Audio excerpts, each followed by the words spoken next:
A prática da agricultura e da pecuária aconteceu em vários locais diferentes do mundo. A importância das atividades agrícolas pode ser exemplificada pelo fato de que, até o século VI a.C., não havia moeda cunhada na economia mesopotâmica.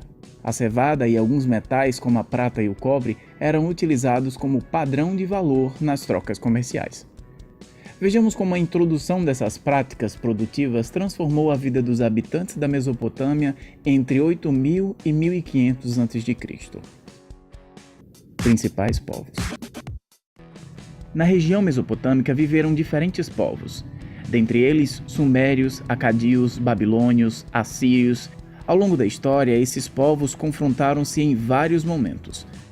Grupos nômades e seminômades das montanhas ou do deserto atacavam as populações sedentárias que viviam nos vales e nas planícies, onde haviam áreas férteis para plantar e criar os rebanhos. Transformações sociais. A Mesopotâmia foi uma das primeiras regiões do mundo em que ocorreu a chamada Revolução Agropastoril. O desenvolvimento da agricultura e da pecuária foi modificando a forma como os grupos humanos se organizavam. Como alguns deles começaram a controlar a produção de alimentos, permaneciam mais tempo nos lugares que ocupavam. Primeiras cidades.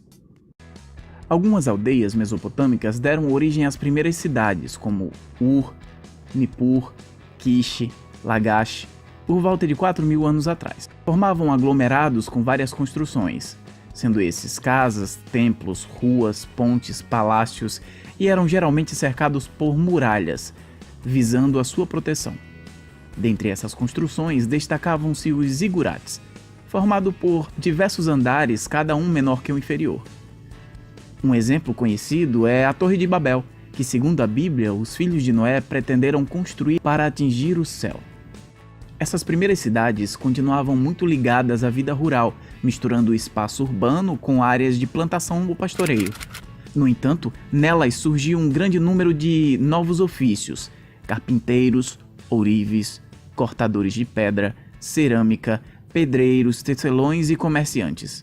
Uma das explicações para o surgimento das cidades é que o aumento da população nas aldeias tornou necessária novas formas de organização do trabalho, da justiça, da religião, da segurança dos habitantes e da proteção dos bens econômicos. Com o aumento da população urbana, a produção rural teve que crescer, o que gerou um excedente que era vendido nas cidades, estimulando o comércio.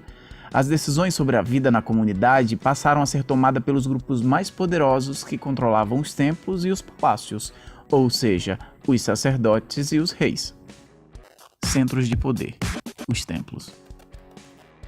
Os povos mesopotâmicos eram politeístas, isto é, adoravam diversos deuses, muitos dos quais relacionados a elementos da natureza. Direito. Normas para a convivência social.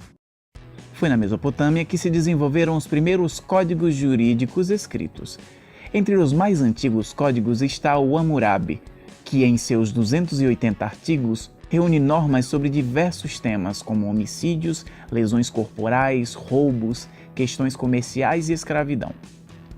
Em grande parte, essas normas foram recolhidas dos costumes jurídicos já praticados na Mesopotâmia. Mas ao organizá-las num código, Hammurabi reafirmou a importância da função do rei como ordenador da vida social. Expressão da justiça. Em muitas sociedades antigas, a pena aplicada ao criminoso concretizava-se nos mais variados tipos de revide à ofensa do crime. Muitas vezes, esse revide se transformava numa violência sem fim, envolvendo os grupos rivais. No Código de Hammurabi, encontramos um meio de limitar a extensão da pena. É o princípio de talião, pelo qual a pena não seria uma vingança arbitrária e desmedida, mas proporcional à ofensa provocada pelo criminoso. É o famoso olho por olho, dente por dente. Esse princípio contém a preocupação de limitar a pena como uma retribuição proporcional ao crime. Assim, por exemplo, se alguém furasse o olho do outro, seu olho também seria furado. Se arrancassem os dentes de outro, seus dentes também seriam arrancados. Quando analisamos hoje as penas do Código de Hammurabi, elas podem nos parecer brutais. No entanto, para a época, o princípio de talião era considerado a expressão da justiça. O Código de Hammurabi também estabelecia a possibilidade de a pena ser paga de forma de recompensa econômica, como dando gado, armas ou moedas.